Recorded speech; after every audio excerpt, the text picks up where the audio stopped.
Welcome to our tutorial on how to enable enhanced protection in Chrome on your PC.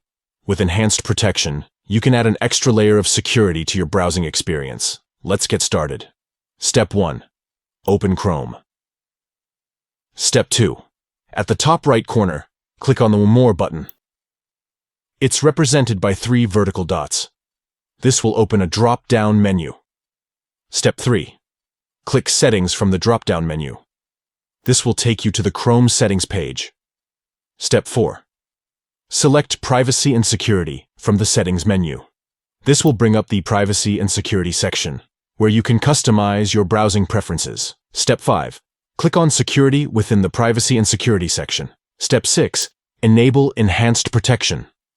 Toggle the switch to the right to enable this feature. Enhanced Protection provides additional security measures to safeguard your browsing activities.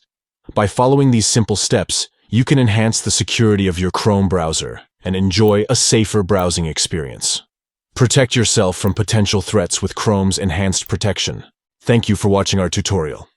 If you found this helpful, don't forget to give this video a thumbs up and subscribe to our channel for more useful tips and tricks. Stay tuned for our next video.